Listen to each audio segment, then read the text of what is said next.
ও সিলেটের মুসলমান ভাইরা, লক্ষ্য করে শুনো, আমার আল্লাহ রাব্বুল আলামিন ১,৫০০ বছর আগে বলেছেন আমার নবীর আদর্শ উত্তম। বলেন আমার নবীর নাম কি? মুহাম্মাদুর রাসূলুল্লাহ সাল্লাল্লাহু আলাইহি ওয়াসাল্লাম। ওনার আদর্শ আল্লাহ বলেছেন উত্তম আদর্শ। এই নবীর আদর্শ গ্রহণ করে রে মুমিন ভাই, এই নবীর আদর্শ গ্রহণ করলে গুনাহ করতে মন চাইবে না। এই নবীর আদর্শ গ্রহণ করলে তাই রাখতে ভালো লাগবে।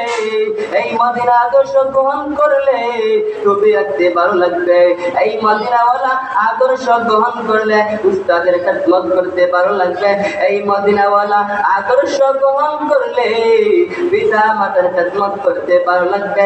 এই মদিনাওয়ালা আদর্শ গ্রহণ করো। এই মদিনাওয়ালা আদর্শ তো একমাত্র আদর্শ, একমাত্র পাক।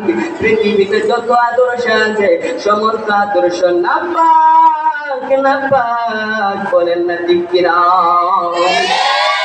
মুসলমান ভাইরা, এই নবীর আদর্শ গ্রহণ করেছেন সাহাবায়ে কেরাম, এই নবীর আদর্শ গ্রহণ করেছেন তাবেঈন, তবে তাবেঈন, এই নবীর আদর্শ গ্রহণ করেছেন আইম্মায়ে মুজতাহিদিন, এই নবীর আদর্শ গ্রহণ করেছেন ১২-১৪ কোটি জনগণের অভিভাবক ছিলেন। এই মাদ্রাসা নির্দেশে এই মাদ্রাসা প্রতিষ্ঠিত হয়েছে আল্লামা আহমদ শফী নওয়ারুল্লাহ মারকাদু। এই নবীর আদর্শ গ্রহণ করেছেন এক সাহাবী। একজন যুবক পয়গম্বরের সামনে এসে বলেন, ও মানবতার